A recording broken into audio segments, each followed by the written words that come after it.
Good day, ladies and gentlemen. So this is our fourth video run through for oral communication in context subject. We are now on week number 4 of the first quarter, and the focus of our topic is the purposes of oral communication. Okay, so we'll start off with the targets. We have examine sample oral communication activities, identify the speaker's purpose in delivering a speech in an occasion, and to get information based on a given speech. These three will be the targets which we are aiming to achieve by the end of this module. Then we start off with the first activity on your module, activity number 1, in which you are going to identify the occasion or the activity and the purpose of the speech which are enumerated on your module. We have 4 speeches there. The first one is, I am here today asking for your help that in the coming election, do not forget to write my name in your ballot. So this is perhaps a political advertisement or plea given by a politician who is running for a particular position. Therefore, the occasion that best suits this um, speech is a campaign rally. And the purpose, of course, is to ask for the help of the listeners, particularly the voters, and to persuade them to vote for uh,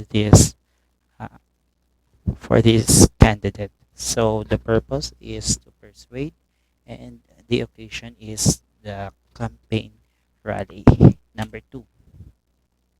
Today is your special day, and my only wish is for you to achieve the desire of your heart to be a millionaire. But seriously, I want you to reach your goal in life, which is to wear that black toga with diploma in your hands. So the occasion here is a special day. Today is your special day. So we assume that this is birthday, okay? Because he was joking that the first desire is to be a millionaire, but seriously, the desire would be to graduate. Therefore, the purpose is to entertain. Number 3. Good morning, class. Today we are going to discuss on how to deliver a speech effectively. There are several ways to deliver a speech effectively, and then the teacher enumerates these different ways. Okay? So, by the looks of the first 3 words, good morning, class, we understand that the occasion would be a classroom discussion or a class discussion, and the purpose would be to describe or to demonstrate the different ways in delivering or in speech delivery. So the purpose would be demonstrative or demonstration. And lastly, number 4, we have a breaking news. Iloilo City shifts to GCQ while Iloilo Province is under MGCQ on June 1 to 2020 based on IATF Resolution number 40 series of 2020. So the occasion here would be a news report or a reporting, and the purpose would be to inform the listeners, the news viewers, about the status or the quarantine status of these 2 locations, okay, for the particular day. So the occasion would be news reporting, and the purpose would be to inform or informative. Now we proceed to the second part of the module, which is explore. Here we are given these different questions upon which we are going to guide ourselves, with which we are going to guide ourselves as we proceed with module number 4. So questions are as follows. What are the different types of speaker's purpose according to delivery? Do speeches differ in different occasions? What should be observed in delivering a speech in public? In what way verbal and nonverbal cues help the speaker to achieve his or her purpose? And how can communication or speaking skill build your personality? Okay? So these questions will have to be answered by you personally after you have undergone this module. So the module generally focuses on the 4 basic types of speeches delivered according to purpose. Okay? There are 4 identified types of speeches according to purpose. Particularly, we have informative, demonstrative, persuasive, and entertainment or entertaining speeches. Informative, the way it is named, provides interesting and useful information to your audience. So yung purpose dito ng informative is just to give information, to deliver data, to let the listeners know about something which they need to know now at a particular time or at a particular moment. Okay? So, nagbibigay ka lang ng information. You have no other purpose. You have no emotions involved. You're only trying to let your listener know about this topic or information. Okay? Next, we have demonstrative.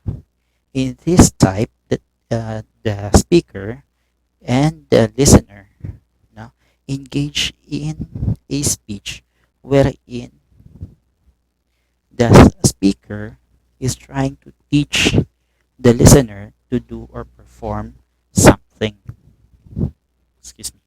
Okay, so uh, the speaker here is trying to let the listener do something. But before he will let the listener do something, he is first, of course, going to demonstrate this performance by himself and through the delivery of this speech. So the speech is like a procedural step by step process in which there are instructions which the listeners will have to follow in order for them to be able to perform or demonstrate something. Okay? Number three, persuasive. Persuasive speeches aims to persuade no, or convince people to change the way they think or do something. So yung purpose po ng persuasive is para matouch yung emotion ng tao, para mag-agree sa certain thought or idea.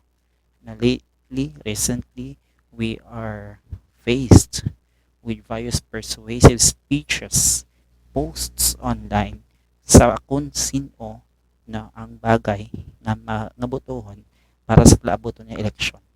Such that sa sobra ka persuasive sang iban, no, they have already started arguing with each other. One trying to persuade the other, while the other trying to persuade again that person. So persuasive speeches is trying to let the people think, trying to get the sympathy, the empathy, these people, the listeners, to join you in your cause. And lastly, we have here entertaining speeches. Speeches that provide pleasure and enjoyment. Okay? For the sole purpose of entertaining, for the sole purpose of enjoyment and happiness. So nag-perform siya, naghambal siya para lang mapalipay ang mga nagalantaw or nagabamati sa iya. And that is entertaining speech. Then we also have in your module the two types of communication summarized here in this matrix with the different parameters of comparison. Okay? We will get through each of the parameter and look into each type of communication vis-a-vis each other. So first we have definition. What is a verbal communication? It involves the use of words or speech or auditory language to express emotions or thoughts or exchange information. So in short, for as long as there is words, speech, and language involved, that is considered as verbal communication. Because the verbal came from the Latin word verbum, which means word. So as long as words, again, is part of the speech or the communication, then that is verbal communication. On the other hand, with the affixation of the prefix non, the use of visual or nonverbal cues, such as facial expressions, eye or body movements, gestures, and many more, without speaking, are considered as nonverbal communication. So, kung ang verbal gagamit sa words, ang nonverbal non-word, any means of communication, any means of relaying information, any means of interpreting meaning without the use of words could be considered as nonverbal communication. Okay? So again, verbal communication is the use of words, and nonverbal communication is the use of non-verbal cues. So, for example, if you are doing a speech and then your hands are moving in gestures, your speech or the words that come out of your mouth are considered as parts of verbal communication. The gestures in your hands that help create the meaning of the words are the nonverbal communication. Okay? Then we have communication type, formal as well as informal for verbal, and informal for nonverbal. Okay? So, verbal communication can be used in formal as well as informal type, whereas nonverbal is usually informal because no words are involved, so it will be harder for you to be able to understand the message. Then, regarding the impact of the message, verbal communication is very impactful, while non-verbal communication is very comprehensive because it shows the actual emotions of the person. So, yung makita mo yung emotion ng tao, pero dun ka lang, tapos pwede mo siya ma-interpret differently. Whereas, diriya sa may verbal, no, impactful siya, maigo siya, because it is specific, no, sa kung anong budya i-relay. It communicates precise information, whereas nonverbal communication communicates, no, more, at times needed more information. So, base, may possibility nga kung nonverbal lang ang ginagamit, hindi dali magintindihan na. That is why kinahanglan pa nga i-follow up, kinahanglan pang i-dugangan ang information na release. Whereas sa verbal communication niya, ang imong information, no, specific and precise na. So, hindi na kinahanglan magdugang pa. Then, verbal communication may be conveyed through the channels that appear here: emails, letters, notes, reports, and anything in written and oral format where words are used. Ang nonverbal communication naman niya is conveyed through body posture, gestures, eye contacts, face expressions, and in any form of expression. Okay? And the transparency status for the case of verbal communication, it is clear and concise, whereas for nonverbal communication, it is complex and sometimes it is confusing because there might be actions that could not be understood by the receiver from the sender. So, for example, now you're asked, because we have this Filipino practice, no, nga ginagamit natin ang atong lips to point out to a particular direction or to point out something. No? Uh, you're asked, for example, where something is, it would be better for you to say it's over there. No? Ara dito, tapos itudlo mo sang imong kamot. Kaysa naman, i-move mo lang, no, kung i-point mo lang ang imong lips, na pwede ma-misinterpret in any other meaning. So, amo nang kinalain sang verbal communication kag non-verbal communication. Amo na nga dapat natin i-highlight dala sa inyong module, no, ang mga bagay na gina-consider sa verbal communication kag kung nga importante man nga maintindihan naton ang non-verbal communication. You have this discussion in your module which highlights, no, the important aspects which has to be considered in doing verbal communication and the importance of understanding nonverbal communication. I did not include them here anymore because this run through is only an overview of the entire topic with a summarized version of the content.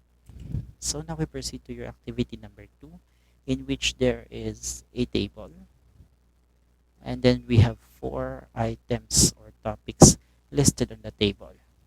All you have to do na lang is to identify the speaker's purpose for that particular topic and then how, no, paano ma-relay ang information, paano mahimo ang communication using verbal and non-verbal approaches. So for example, sa number 1, how to beat COVID-19. Okay? Una muna ang topic, ano ang purpose ng speaker sina? Paano ina ma-relay ang speaker in verbal communication? Paano ina matigayon using non-verbal communication? The same questions goes to number 2.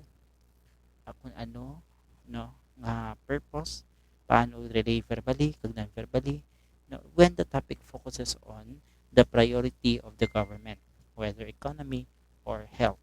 Number 3, my life during ECQ. And number 4, how to make a milk tea. So, i-fill in nyo lang ang purpose.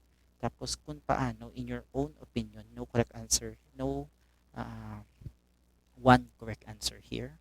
Na kung ano sa inyo opinion ang pamaagi using verbal communication ang ma-deliver ini kagamit man ang non-verbal communication. Then, activity number 3, knowing me, knowing you. We're going to identify all together at the same time kung ang ini nga mga examples fall under verbal or non-verbal communication. Okay? Number 1, the use of simple but powerful words in your speech. Again, we used words. So, simply said, words is equivalent to verbal communication. Number 2, a speaker is afraid to look straight in the eyes of the audience. This doesn't have anything to do about the speaker's words. It has something to do, however, with how he looked at his audience. Eye contact. And that is an example of nonverbal communication. Number 3, wearing of appropriate attire in the event. Your attire does not speak in a language. Wala na siya gahambas ang words. No, but it expresses who you are, your personality in the eyes of the people who are looking at you. So number 3 is considered nonverbal communication.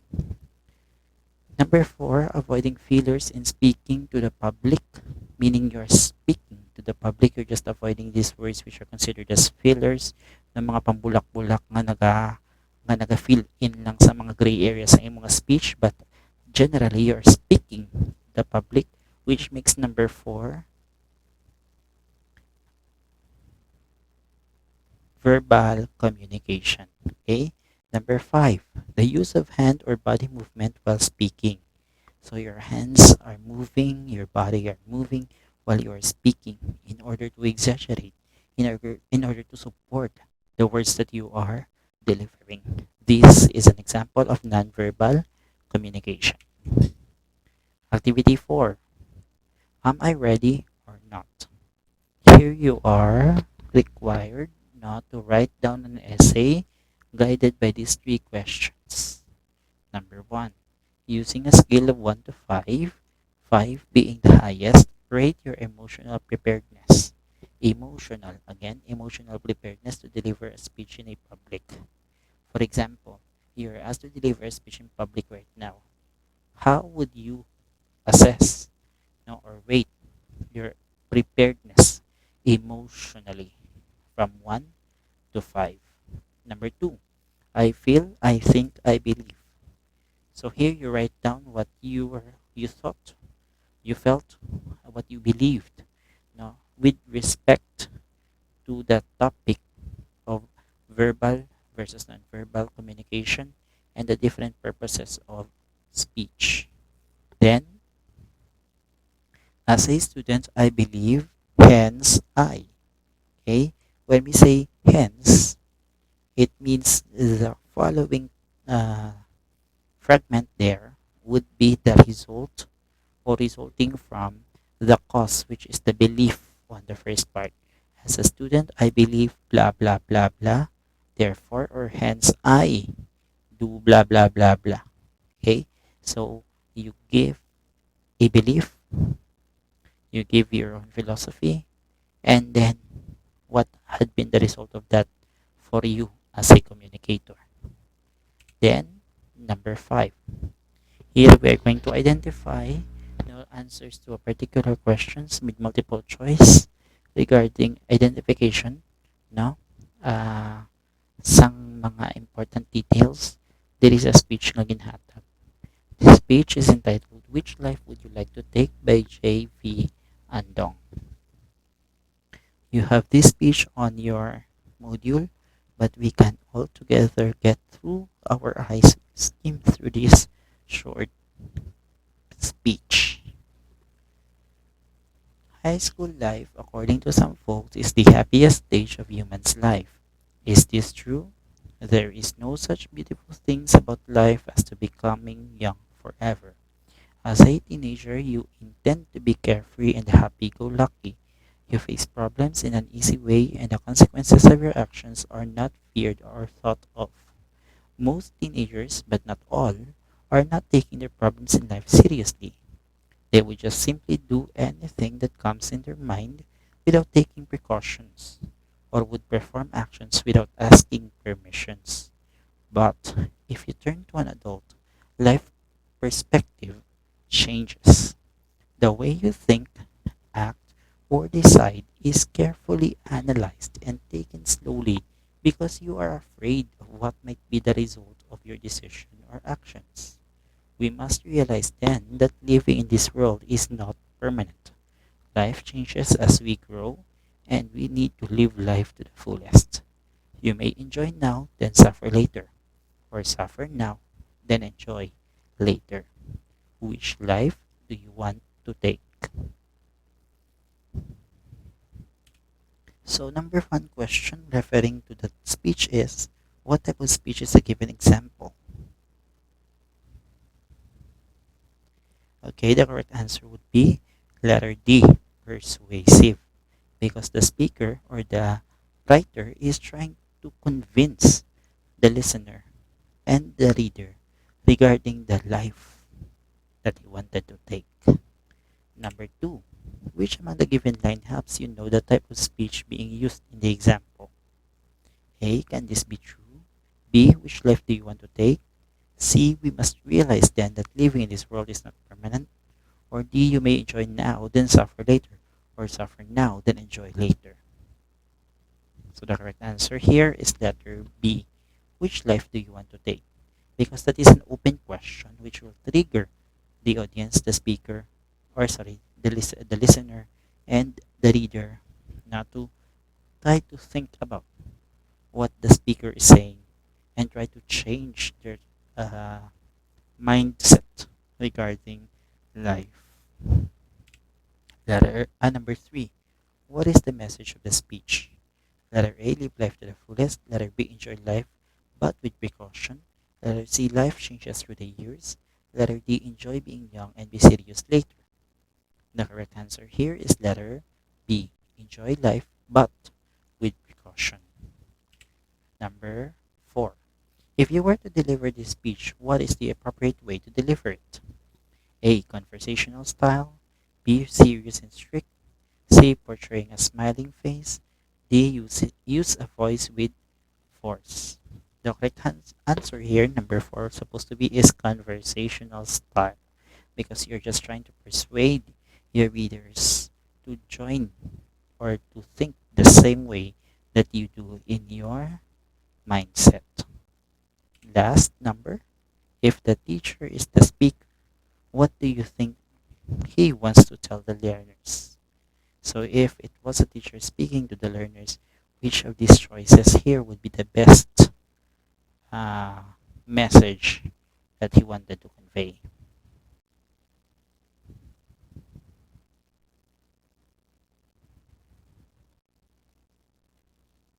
Okay, so the correct answer, ladies and gentlemen, for number five is letter D. Learners will remember that life is about the decisions that you made that could affect your future. Okay, so I hope you're able to take note of the answers for activity number five. You may include that in your module, the submission, but please again check only those which are in the answer sheet and answer only what are asked of in the answer sheet. This ends our week number 4, module number 4 video run through for oral communication. Again, thank you very much for the time no, sa paglantaw kag sa pag scan through this video run through. I hope this video run through is able to help you understand better the content of your module number 4. Thank you very much and God bless.